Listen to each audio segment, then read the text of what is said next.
Avez-vous déjà regardé votre partenaire après des années, voire des décennies, ensemble et je me suis demandé, qu'est-ce qui a changé? Au début, tout semblait excitant. Les conversations se déroulaient sans effort, l'intimité était électrique et le simple fait d'être ensemble suffisait. Mais maintenant, les choses semblent différentes. Il y a peut-être plus de silence que de rire. Peut-être que vous vous sentez comme des colocataires plutôt que comme des amants. Ou peut-être que vous ne pouvez même pas identifier ce qui ne va pas, mais au fond, vous savez que quelque chose a changé. Et si je vous disais qu'il existe un tueur de mariage silencieux en jeu, quelque chose qui se faufile dans les relations au fil du temps, souvent inaperçu, jusqu'à ce qu'il soit trop tard? Cette force cachée ne brise pas les mariages soudainement, elle les érode lentement, petit à petit, jusqu'au jour où vous vous réveillez avec le sentiment d'être des étrangers.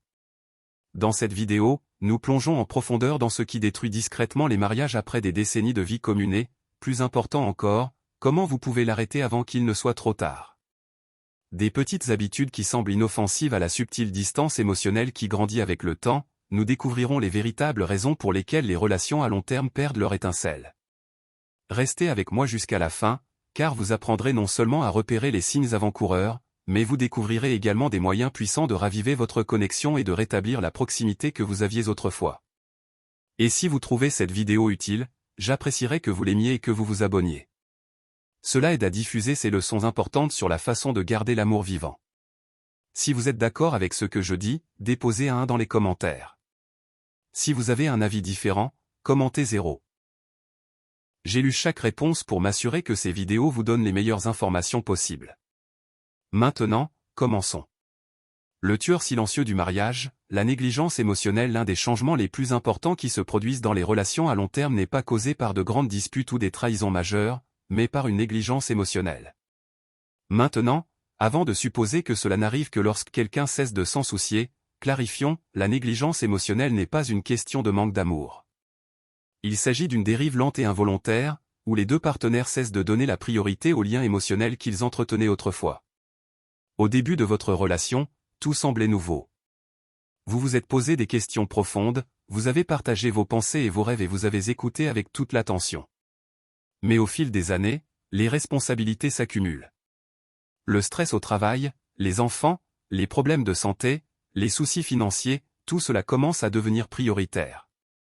Les conversations approfondies se transforment en enregistrements rapides. As-tu payé les factures? À quelle heure est le dîner? As-tu fait les courses? À première vue, ces changements semblent normaux.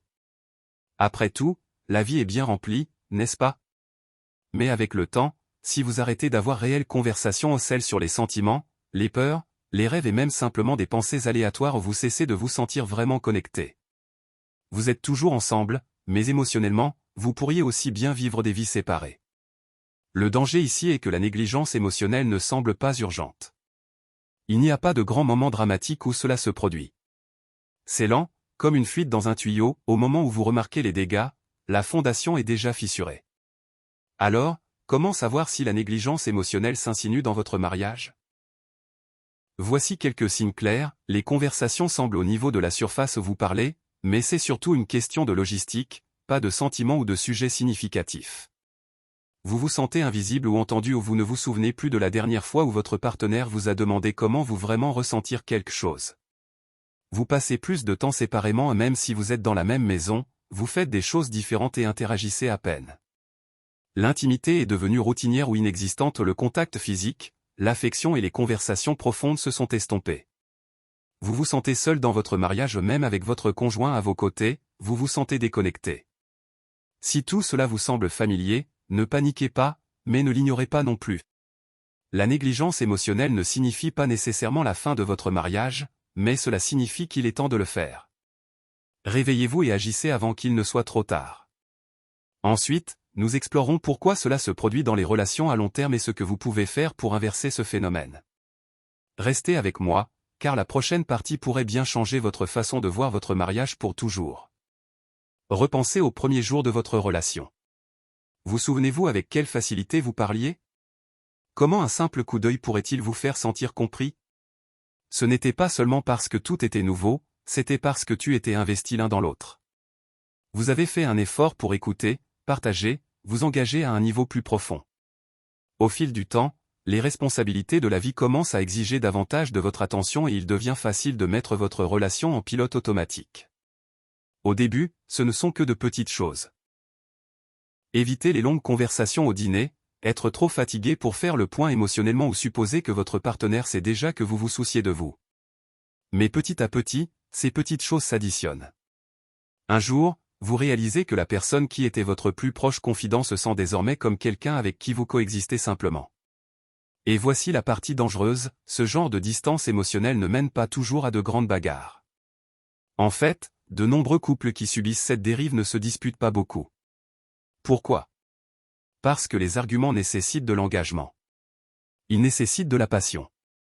Quand un couple arrête complètement de se battre, non pas parce qu'il a résolu ses conflits, mais parce qu'il a arrêté à ses attentionner se battre, c'est souvent le signe que la négligence émotionnelle s'est profondément installée.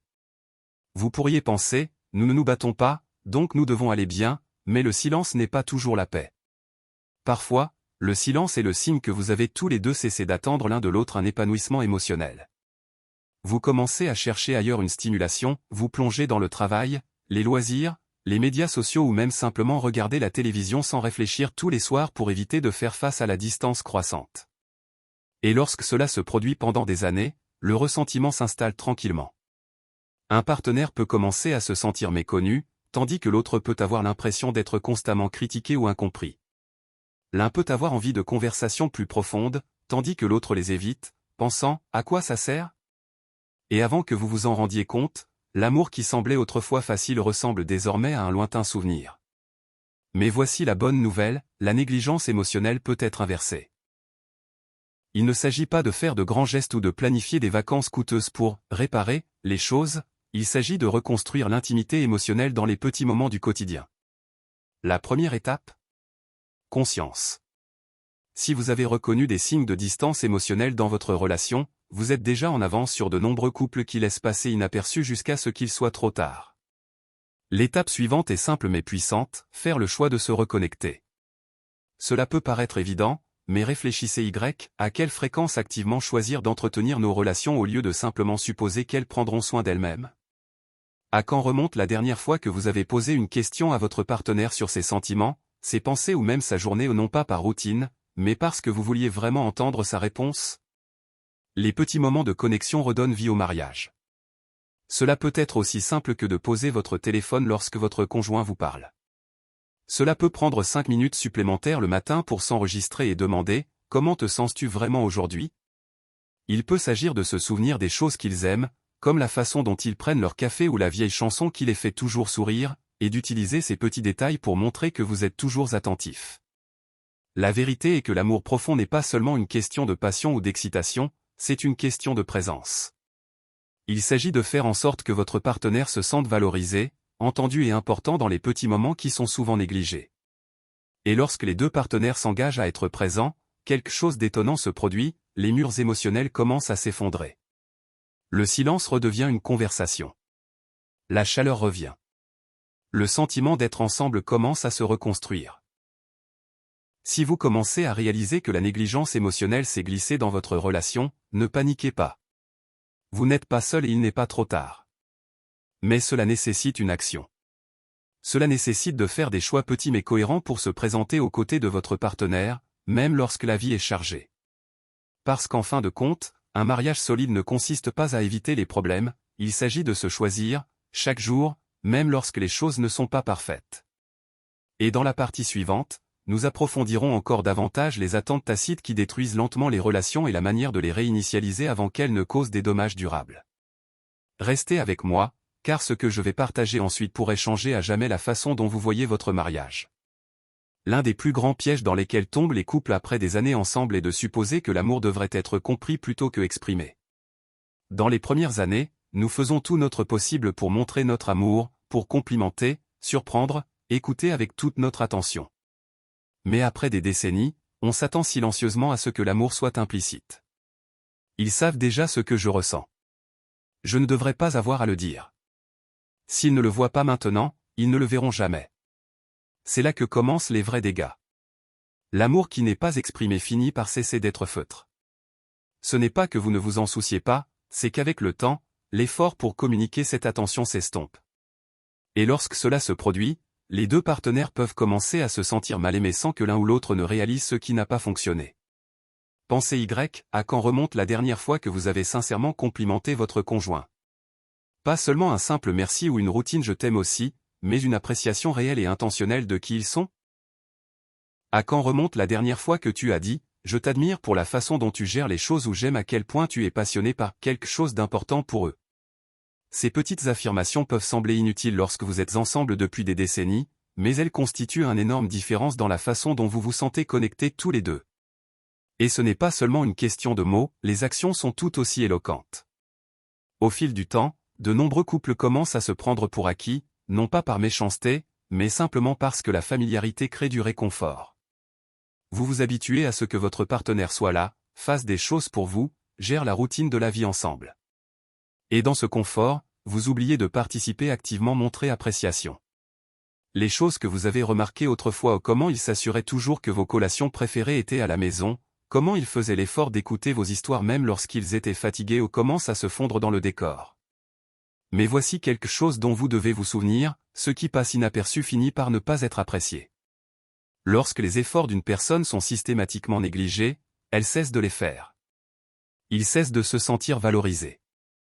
Et une fois que cela se produit, le ressentiment commence à se développer d'une manière qui n'est pas toujours évidente. Il n'explose pas dans des disputes bruyantes où il s'infiltre à travers le calme, à travers les soupirs, à travers le « pourquoi est-ce que je m'embête ?» instant. C'est ainsi que les couples dérivent. Non pas à cause d'une grande trahison, mais à cause d'un lent et mutuel repli vers l'autopréservation émotionnelle. Lorsque vous ne vous sentez pas vu, vous cessez de vous montrer pleinement. Quand on ne se sent pas entendu, on arrête autant de parler. Lorsque vous ne vous sentez pas apprécié, vous arrêtez de donner autant. Et le pire? La plupart de cela se produit sans qu'aucun des deux ne s'en rende compte. Alors, comment arrêter ce cycle avant qu'il ne cause des dommages permanents? La première étape est conscience, réaliser que l'amour, aussi profond soit-il, doit toujours être exprimé activement. La deuxième étape? Action. Et il n'est pas nécessaire qu'il s'agisse de grands gestes ou de déclarations romantiques radicales. En fait, le plus petit les changements peuvent souvent avoir le plus grand impact. Un compliment simple et sincère peut changer le ton d'une journée entière. Un moment de contact visuel authentique et sans distraction pendant une conversation peut permettre à votre partenaire de se sentir vraiment entendu. Demandez une touche spontanée, un petit acte de réflexion, ces choses peuvent sembler insignifiantes, mais elles envoient un message puissant, je te vois toujours. Je t'apprécie toujours. Tu comptes toujours pour moi.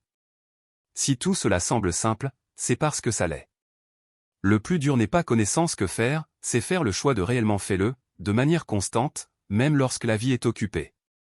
Même si vous supposez que votre partenaire sait déjà ce que vous ressentez. Car voici la vérité, peu importe depuis combien de temps vous êtes ensemble, personne ne se lasse jamais de se sentir valorisé. Personne ne cesse d'avoir besoin d'entendre qu'il est aimé, respecté, admiré. Les mariages qui durent ne sont pas ceux qui se déroulent sans problème, ce sont ceux où les deux conjoints refusent de s'arrêter. Choisir l'un l'autre. Où l'amour n'est pas seulement assumé mais activement entretenu, chaque jour. Et dans la section suivante, nous aborderons un autre tueur silencieux des relations à long terme, les ressentiments cachés qui s'accumulent au fil du temps, ceux dont on ne parle pas, et comment enfin y remédier avant qu'ils ne causent des dommages irréversibles. Restez avec moi, car cette prochaine partie pourrait être la plus importante à ce jour. À mesure que les relations vieillissent, un autre tueur de connexion puissant mais silencieux se faufile, ressentiment tacite. Au fil du temps, de petits problèmes qui semblaient insignifiants au premier abord s'accumulent, couche après couche, jusqu'à ce qu'ils ne soient plus minimes. Ils deviennent d'énormes obstacles émotionnels. Le problème avec ces ressentiments tacites est qu'ils restent souvent cachés, s'envenimant sous la surface. Vous pensez peut-être que vous avez abandonné les frustrations du passé ou que vous avez évolué, mais en réalité, elles sont toujours là, mijotant juste sous la peau. Plus vous laissez ces sentiments non résolus sans réponse, plus ils commencent à façonner la façon dont vous vous percevez les uns les autres. Ce qui n'était autrefois qu'une petite irritation ou peut-être une attente non satisfaite ou une habitude ennuyeuse se transforme en une profonde blessure émotionnelle. Au lieu de voir votre partenaire tel qu'il est réellement, vous commencez à le voir à travers le prisme de ses vieux griefs. Chaque action, chaque mot est coloré par vos frustrations passées. Et voici l'astuce, ces ressentiments sont souvent si subtils qu'ils ne sont pas toujours pris en compte consciemment. Ce ne sont pas toujours de gros arguments ou accusations. Au lieu de cela, ils apparaissent dans les petites choses, les yeux roulés au ciel, les commentaires dédaigneux, le sentiment d'être incompris ou ignoré.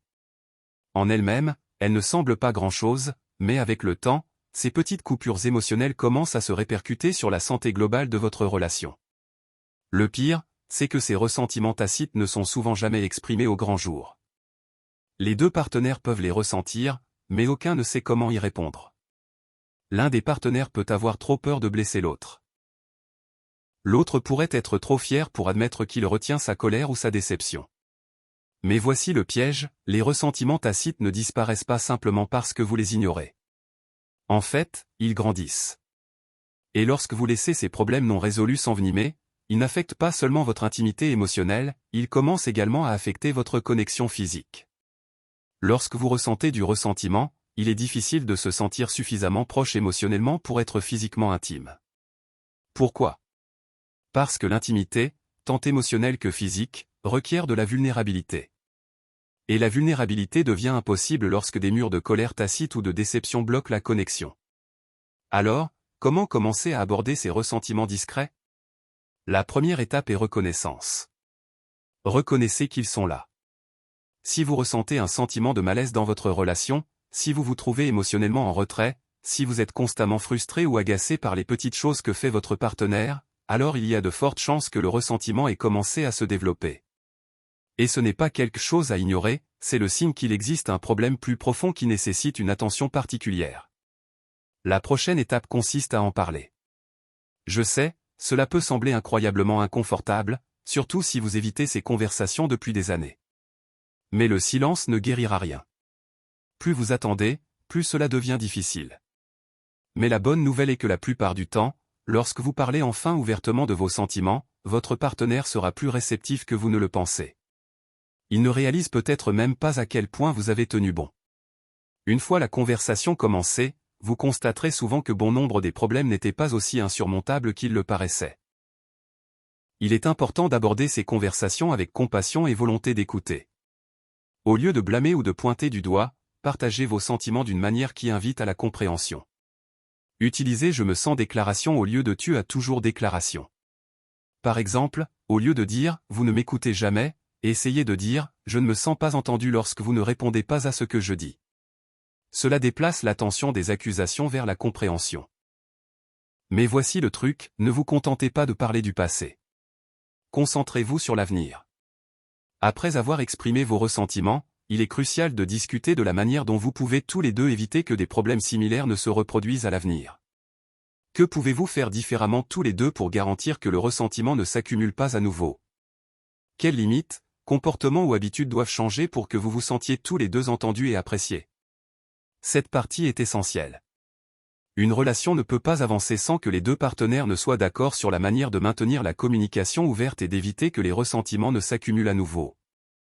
Il ne s'agit pas seulement de réparer le passé, il s'agit également de s'assurer qu'il ne se répète pas. Et parfois, cela nécessite de définir des attentes claires, de redéfinir les rôles ou simplement d'être plus attentif aux besoins émotionnels de chacun. Une fois que ces conversations auront eu lieu et une fois que vous aurez tous les deux travaillé activement pour empêcher la réapparition des ressentiments, vous commencerez à ressentir le poids de votre relation.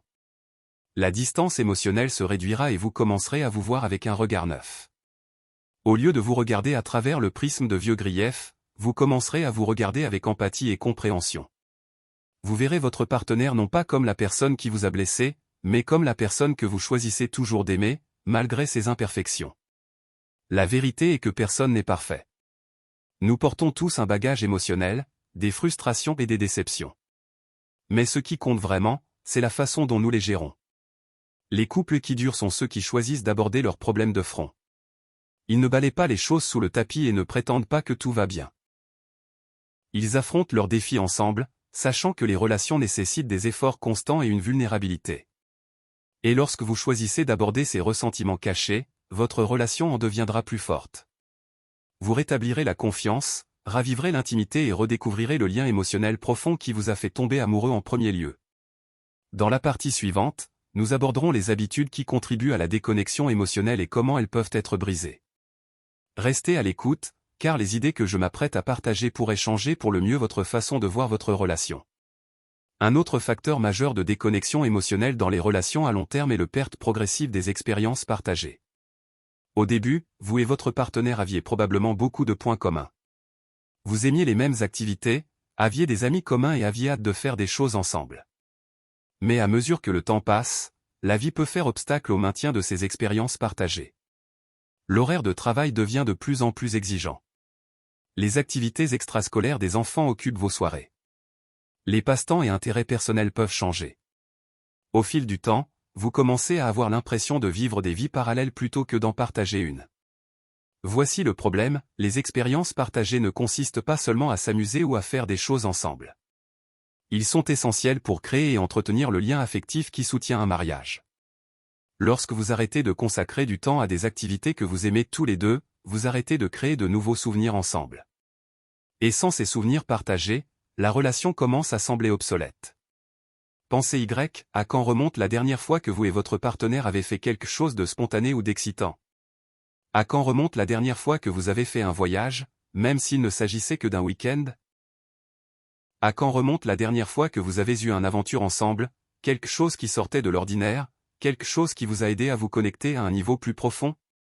Souvent, les couples tombent dans des routines où tout est prévisible. Vous mangez les mêmes repas, regardez les mêmes émissions, allez aux mêmes endroits. Et si les routines peuvent être réconfortantes, elles peuvent aussi conduire à une stagnation émotionnelle.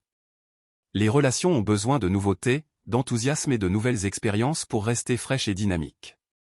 Sans eux, il est facile de commencer à se sentir comme si vous n'étiez que des colocataires plutôt que des partenaires. Alors, comment résoudre ce problème? La réponse est simple, mais pas toujours facile, il faut prioriser les expériences partagées. Cela ne signifie pas que vous devez partir en vacances tous les mois ou essayer de revivre les premiers jours de votre relation. Cela signifie qu'il faut faire un effort pour créer de nouveaux souvenirs ensemble, aussi petits ou simples qu'ils puissent paraître. Commencez par réserver du temps pour faire quelque chose de différent avec votre partenaire. Cela peut être quelque chose d'aussi simple que de préparer un repas ensemble ou de se promener dans un nouveau quartier de la ville. Il peut s'agir d'essayer un nouveau passe-temps ou une nouvelle activité qu'aucun de vous n'a jamais pratiquée auparavant. La clé est que vous le faites ensemble et que vous le faites avec l'intention d'approfondir votre connexion. La beauté des expériences partagées est qu'elles n'ont pas besoin d'être importantes ou coûteuses. Ce qui compte, c'est que vous soyez présents l'un avec l'autre, concentrés sur le moment présent et sur la création de souvenirs qui vous sont propres en tant que couple. Ces moments aident à raviver cette étincelle et vous rappellent à tous les deux pourquoi vous êtes tombés amoureux en premier lieu. Et voici le meilleur. Lorsque vous partagez quelque chose de nouveau, vous créez un nouveau sentiment de camaraderie et de partenariat. Vous devenez co-conspirateurs dans la vie, affrontant des défis et apprenant de nouvelles choses ensemble. Ce sentiment d'aventure ramène l'enthousiasme qui a peut-être commencé à s'estomper avec le temps. Cela vous aide à vous sentir connectés, comme si vous travailliez tous les deux vers les mêmes objectifs, profitiez des mêmes expériences et grandissiez ensemble, plutôt que de simplement coexister côte à côte. Mais il y a encore une chose à considérer. Il ne s'agit pas seulement des activités que vous faites ensemble, mais aussi de la façon dont vous les abordez. Besoin de relations engagement émotionnel, ce qui signifie que tu dois être présent dans ces moments-là, pas seulement physiquement mais émotionnellement. Il est facile de passer du temps ensemble, de cocher la case, passer du temps ensemble, mais si vous ne vous engagez pas vraiment les uns avec les autres pendant ces périodes, l'expérience n'aura pas l'impact qu'elle pourrait avoir. Par exemple, disons que vous sortez avec quelqu'un ou que vous vous promenez ensemble. Il est facile de laisser son esprit vagabonder, de se laisser distraire par le travail ou son téléphone. Mais si tu n'es pas vraiment engageant les uns avec les autres en posant des questions significatives, en écoutant attentivement, en montrant un réel intérêt pour ce que votre partenaire a à dire, vous passez à côté de ce qui contribue à approfondir l'intimité émotionnelle. L'engagement émotionnel est ce qui transforme une simple promenade ou un dîner en une expérience partagée précieuse. C'est ce qui transforme une journée ordinaire en un souvenir que vous chérirez tous les deux. Une erreur courante que font les couples lorsqu'ils s'installent dans des relations à long terme est de supposer qu'il suffit d'être ensemble. Mais la vérité est que l'intimité émotionnelle a besoin de nourrir. Il faut de l'intention. Il faut que les deux partenaires se montrent l'un pour l'autre, non seulement physiquement mais émotionnellement. Vous devez être engagé dans ce que dit votre partenaire, dans ce qu'il ressent et dans la vie que vous construisez tous les deux ensemble. Maintenant, Je suis sûr que vous avez entendu cela 1 million de fois, mais je veux le répéter, prendre du temps l'un pour l'autre. La vie est bien remplie, mais les couples qui prospèrent sur le long terme sont ceux qui réservent intentionnellement un espace pour leur relation. Cela ne signifie pas que vous devez sacrifier vos passions ou passe-temps individuels, mais cela signifie que vous devez faire de votre relation une priorité. Et cela signifie investir du temps et de l'énergie dans la création d'expériences partagées. Lorsque vous commencerez à consacrer du temps à ces expériences, vous remarquerez que quelque chose d'incroyable se produit, non seulement vous renouerez émotionnellement avec votre partenaire, mais vous constaterez également que votre attirance l'un pour l'autre augmente. N'oubliez pas que l'attraction n'est pas seulement une question d'apparence ou d'alchimie, c'est une question de connexion, d'histoire partagée et d'engagement continu. À mesure que vous commencerez à vous engager plus profondément les uns avec les autres et à prendre le temps de vivre de nouvelles expériences, vous commencerez également à voir votre relation sous un jour différent. Vous cesserez de vous considérer simplement comme la personne avec qui vous vivez et commencerez à vous rappeler pourquoi vous êtes tombé amoureux en premier lieu. Vous commencerez à vous considérer comme des partenaires, comme des personnes qui sont construire activement quelque chose ensemble, pas seulement rester les bras croisés et laisser la vie se dérouler. Maintenant, dans la prochaine partie de la vidéo, nous allons explorer comment la séparation affecte émotionnellement votre intimité et ce que vous pouvez faire pour raviver cette connexion physique. Restez avec moi, car nous nous rapprochons du cœur de ce qui fait durer les relations. Comme nous l'avons exploré, les expériences partagées et les liens émotionnels sont essentiels au maintien de la force d'un mariage, mais il y a un autre élément qui est souvent négligé, l'intimité physique. Au fil du temps, la connexion physique dans une relation à long terme peut en souffrir, souvent parce qu'elle est considérée comme quelque chose qui devrait naturellement persister sans effort. Mais la vérité est que l'intimité à la fois émotionnelle et physique nécessite une attention et des soins constants. Lorsque vous êtes ensemble depuis des années, il est facile de supposer que la passion que vous aviez autrefois restera automatiquement. Mais la réalité est que de nombreux couples connaissent un déclin progressif de leur intimité physique à mesure qu'ils vieillissent.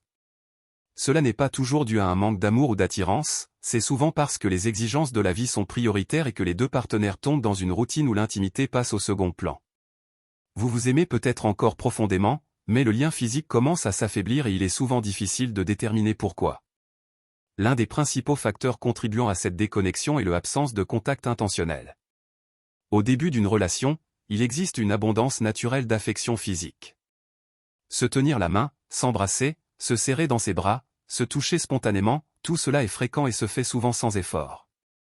Mais avec le temps, à mesure que la vie devient plus chargée, ces petits gestes ont tendance à s'estomper. Et voici le problème.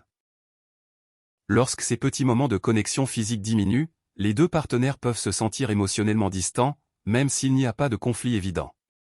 L'absence de contact envoie un message silencieux, je ne suis plus aussi important qu'avant. Pensez à quand remonte la dernière fois que vous et votre partenaire avez partagé une longue étreinte, vous êtes embrassés juste parce que vous vous êtes tenu la main sans autre raison que de vous connecter? Si ces petits moments de contact se sont estompés, il est temps de les réintroduire. Il ne s'agit pas nécessairement de sauter dans le lit, il s'agit de récupérer des gestes simples d'affection qui aident à maintenir la proximité physique. Réintroduisez le toucher dans votre quotidien, une main sur le dos lorsque vous passez devant, un petit baiser d'au revoir, un câlin spontané. Ces petites actions ne favorisent pas seulement l'intimité, elles envoient le message que vous vous souciez toujours profondément l'un de l'autre et que votre lien est toujours vivant. Et voici la clé, l'intimité physique est profondément liée à l'intimité émotionnelle. Si le lien émotionnel commence à se dissiper, le lien physique suit souvent. Mais l'inverse est également vrai, si vous recommencez à entretenir le lien physique, le lien émotionnel suivra souvent le mouvement. Le contact physique libère de l'ocytocine, l'hormone du lien, qui contribue à favoriser les sentiments de proximité et de confiance.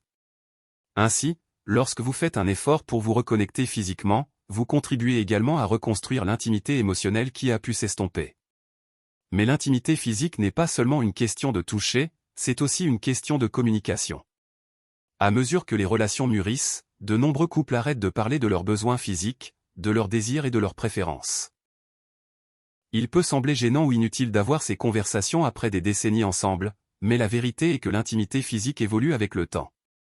Ce qui fonctionnait dans le passé pourrait ne plus fonctionner, et c'est tout à fait normal. Mais sans communication ouverte, il est impossible de savoir ce dont votre partenaire a besoin ou désire dans ce domaine.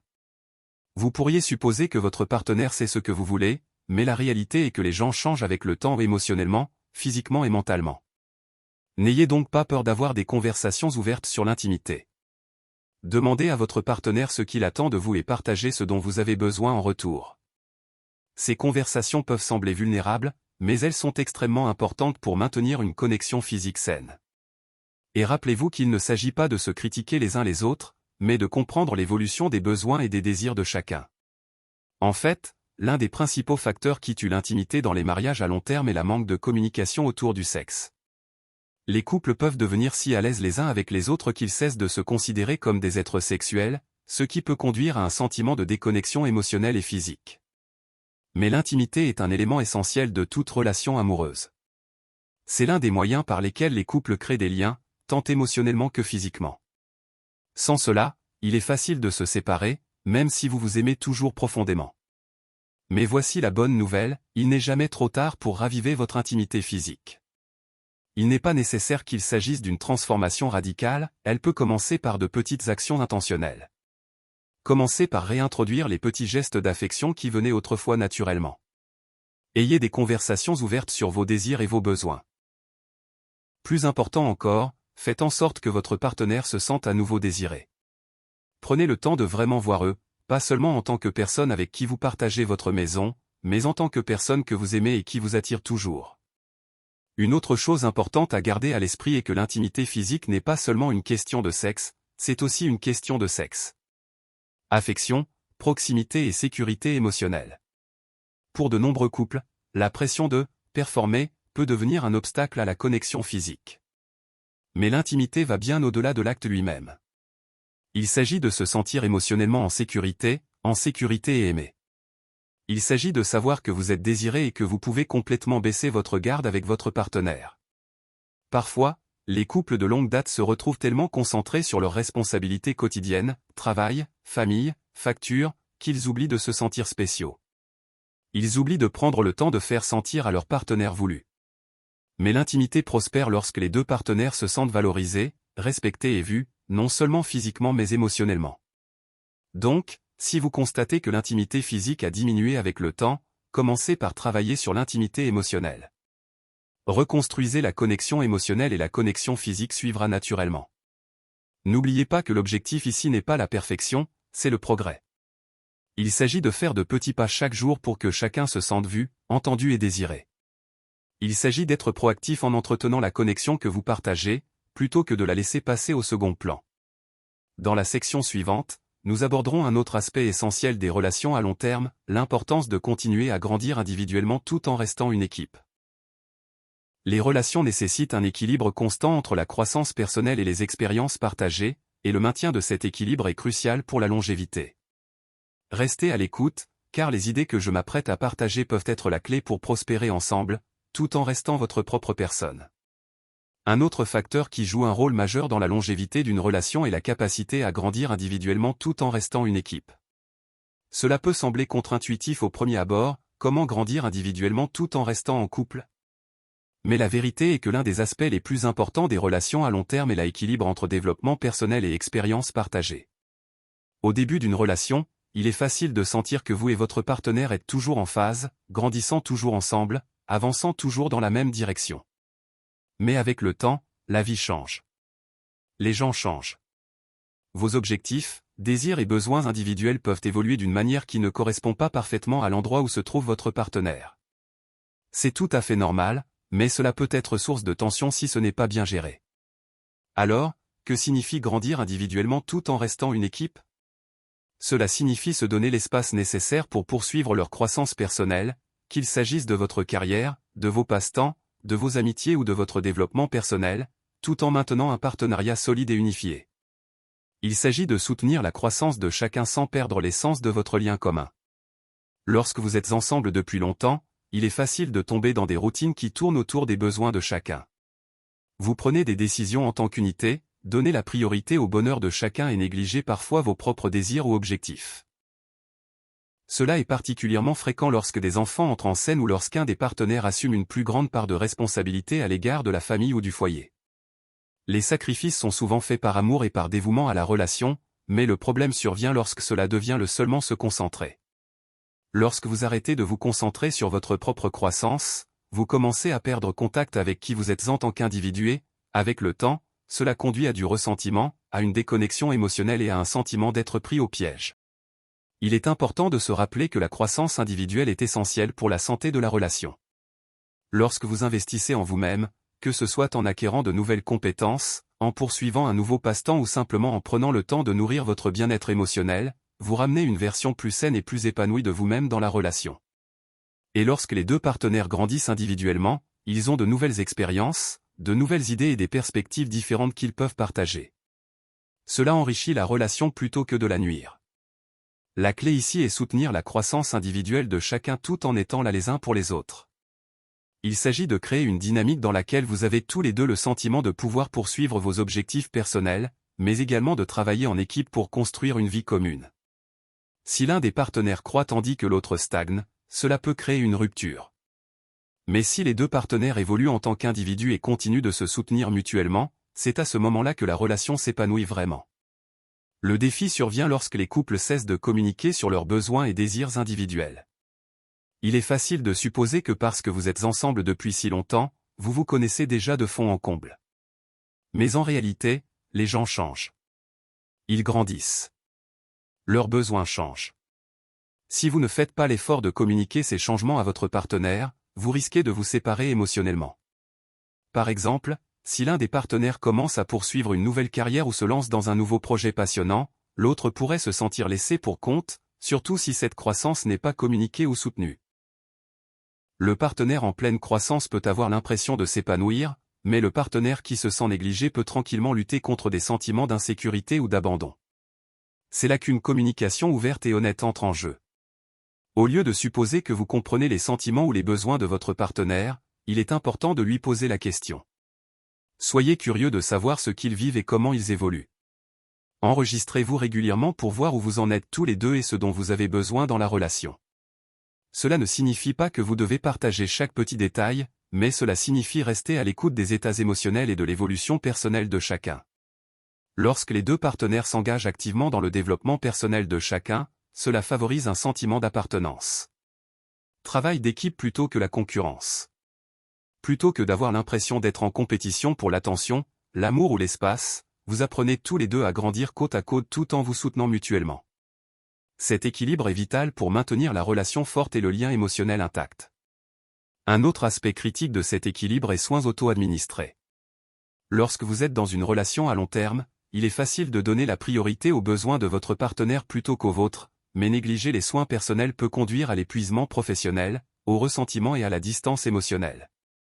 Afin de donner le meilleur de vous-même à votre partenaire, vous devez d'abord prendre soin de vous. Cela ne signifie pas être égoïste, cela signifie reconnaître qu'on ne peut pas verser une tasse vide.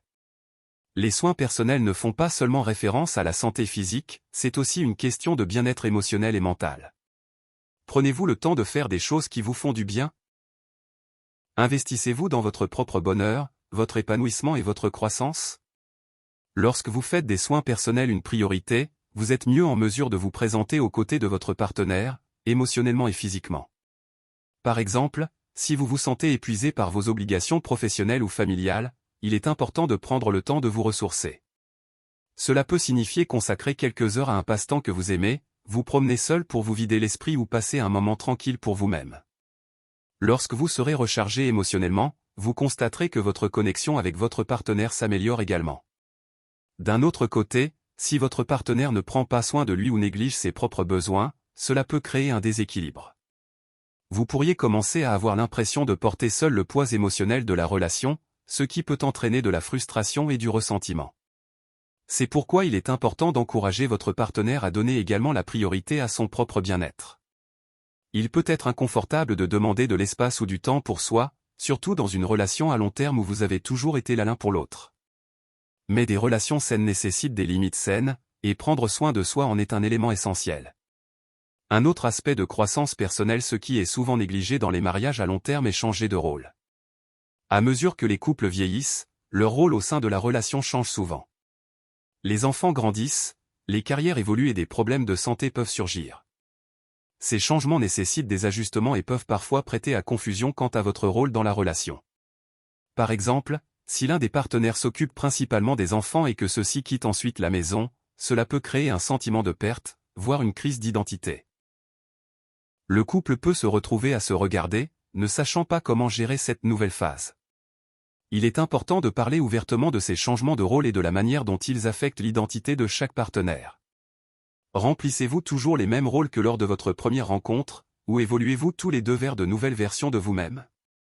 Cela ne signifie pas que vous devez changer radicalement qui vous êtes, mais cela signifie reconnaître que vous traversez probablement tous les deux des transitions. Ces transitions doivent être discutées et travaillées ensemble. Au fur et à mesure de cette discussion, nous explorerons le concept de maintenir l'attraction dans les relations à long terme et pourquoi il est important d'entretenir continuellement l'intimité émotionnelle et physique. Nous approfondirons également le changement mental, cela peut vous aider à rester aligné en tant que couple et à grandir ensemble, peu importe ce que la vie vous réserve. Restez avec moi, nous pénétrons plus profondément au cœur d'un amour durable. Maintenant que nous avons exploré comment la croissance personnelle et la communication contribuent au maintien d'un partenariat solide, approfondissons un aspect crucial de toute relation à long terme, maintenir l'attraction. Il est facile de penser que l'attirance s'estompe avec les années, surtout lorsque la vie devient routinière. Mais voici la vérité, l'attraction est un processus continu, cela nécessite une intention, des efforts et une connexion émotionnelle continue. La vérité est que vous pouvez continuer à être attirés l'un par l'autre en vieillissant. L'attraction ne doit pas nécessairement diminuer simplement parce que le temps a passé. Ce qui arrive souvent, c'est que les couples cessent d'y accorder la priorité, et c'est là que les choses commencent à faiblir. Vous vous demandez peut-être, mais comment puis-je maintenir cette attirance après des décennies de vie commune? C'est une préoccupation valable, à laquelle de nombreux couples sont confrontés lorsqu'ils entrent dans les dernières étapes de leur relation. La clé réside dans maintenir un sentiment de nouveauté et d'intrigue. Lorsque vous êtes ensemble depuis longtemps, il est facile de tomber dans des schémas prévisibles. Vous connaissez par cœur les routines, les habitudes et les préférences de chacun. Et si le confort peut être une belle chose, il peut aussi conduire à la complaisance.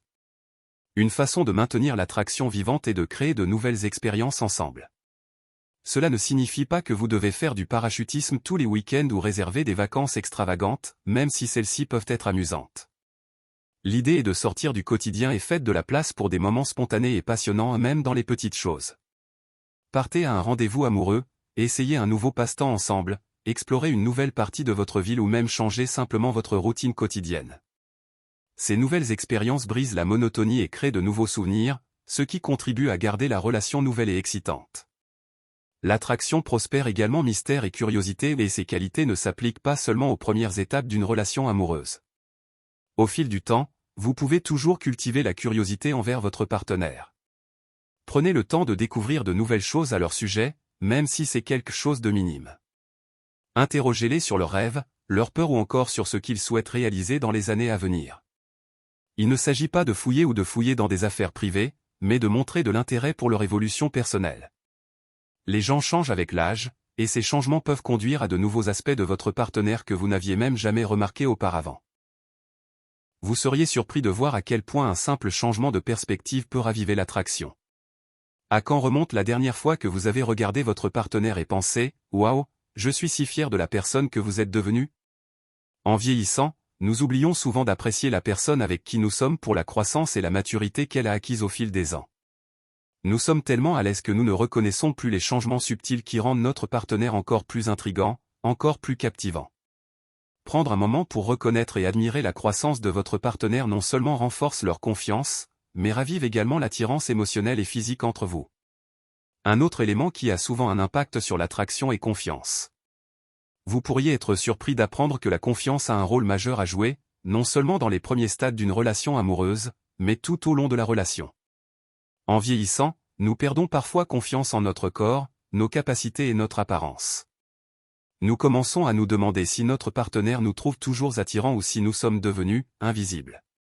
Mais voilà, la confiance est sexy. Peu importe depuis combien d'années vous êtes ensemble, lorsque vous rayonnez de confiance, vous devenez plus attirant pour votre partenaire. La confiance ne vient pas seulement de votre apparence, elle vient de la façon dont vous vous comportez. Prenez-vous toujours soin de votre santé? Avez-vous toujours des passe-temps ou des intérêts qui vous font vous sentir bien dans votre peau? Vous cherchez toujours à être la meilleure version de vous-même? Plus vous investissez dans votre propre bien-être, plus vous dégagerez de confiance, et cette confiance vous rendra encore plus attrayant pour votre partenaire. Mais la confiance dans les relations à long terme va au-delà de l'apparence physique.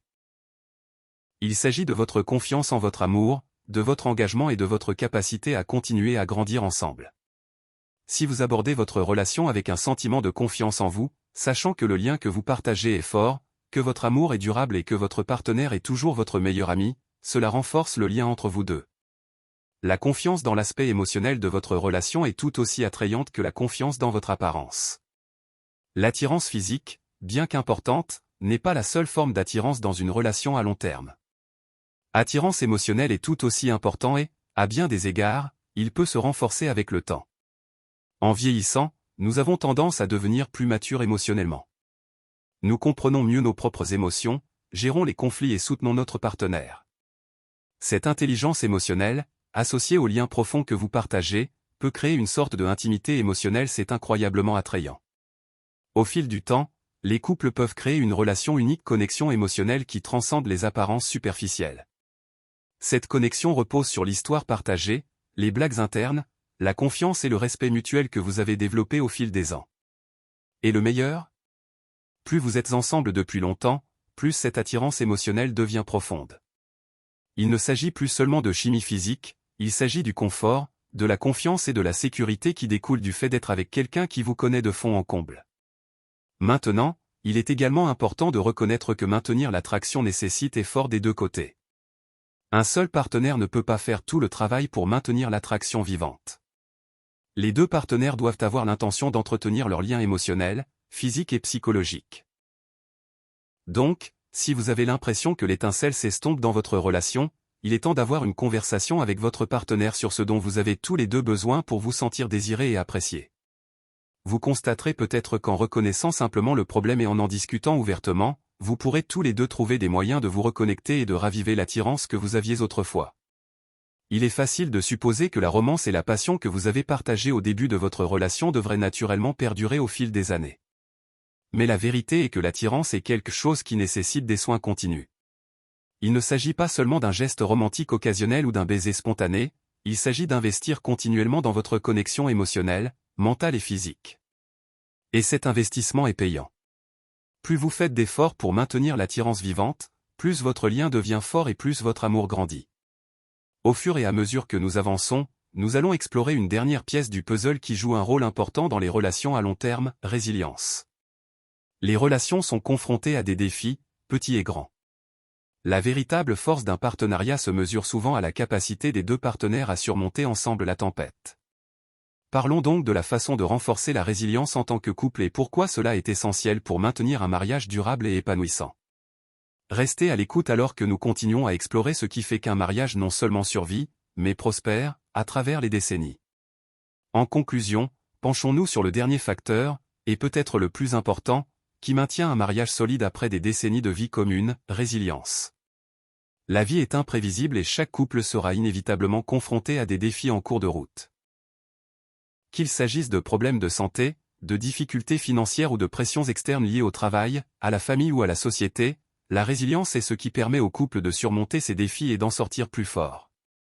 En fait, ce sont souvent les épreuves que vous affrontez ensemble qui peuvent renforcer votre lien et rendre votre relation encore plus incassable.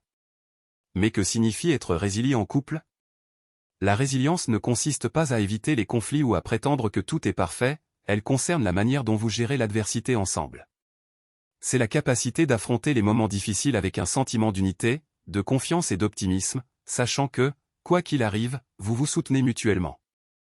Il s'agit de pouvoir affronter les tempêtes sans les laisser vous déchirer. Et ce qui est beau, c'est que la résilience est une compétence qui peut être développée et renforcée au fil du temps. Plus vous relevez des défis ensemble, mieux vous êtes équipé pour faire face à tout ce qui se présente à vous.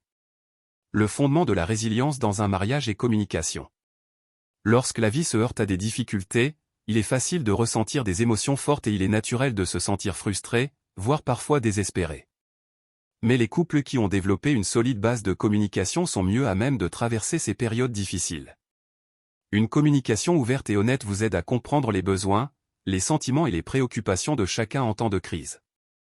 Cela vous permet d'aborder les problèmes de front au lieu de les laisser s'envenimer, créant ainsi un sentiment plus profond de confiance et de compréhension. Un autre élément clé de la résilience est des objectifs et des valeurs partagées. À mesure que vous vieillissez et que votre situation évolue, il est essentiel de rester en phase avec votre partenaire en termes de vision à long terme de l'avenir. Que voulez-vous tous les deux de la vie? Quel genre d'héritage souhaitez-vous laisser? Lorsque les couples sont en phase sur ces questions plus importantes, ils sont plus à même de travailler ensemble pour relever les défis, car ils sont motivés par le même objectif final. Il est facile de perdre de vue votre vision commune dans les moments difficiles, mais les couples qui restent connectés à leur objectif, qu'il s'agisse de la famille, de la stabilité financière, de la croissance personnelle ou de l'aventure, sont mieux à même de supporter les difficultés ensemble. La résilience signifie aussi accepter le changement. Au fil des décennies, vous et votre partenaire changerez de nombreuses manières, émotionnellement, physiquement et mentalement. La personne que vous avez épousée il y a 10, 20 ou même 30 ans n'est peut-être pas la même personne avec laquelle vous êtes marié aujourd'hui. Cela ne veut pas dire que vous vous êtes éloigné, cela signifie simplement que vous avez évolué, et ce n'est pas grave. Les couples résilients comprennent que le changement fait naturellement partie de la vie et ils s'engagent à grandir ensemble, même s'ils ne sont plus les mêmes qu'au début de la relation. Accepter le changement permet aux deux partenaires de continuer à évoluer ensemble au lieu de résister aux changements apportés par la vie. Une dernière réflexion sur la résilience est qu'il ne s'agit pas de perfection. Aucun mariage n'est parfait et aucun couple n'est à l'abri des défis. Mais les couples qui sont vraiment résilients sont ceux qui acceptent que l'imperfection fait partie du voyage. Ils comprennent que le mariage est une entité vivante et respirante qui nécessite des efforts, de la patience et une volonté d'évoluer. Ils savent qu'ils feront face à des moments difficiles, mais ils sont convaincus que leur amour, leur engagement et leur résilience les aideront à surmonter les obstacles qui se présenteront. Lorsque vous êtes ensemble depuis des décennies, il est facile de prendre votre partenaire pour acquis, mais maintenir la résilience signifie se montrer continuellement l'un pour l'autre, même lorsque cela semble difficile. Cela signifie ne jamais perdre de vue ce qui vous a réunis en premier lieu et toujours trouver des moyens de raviver cette étincelle.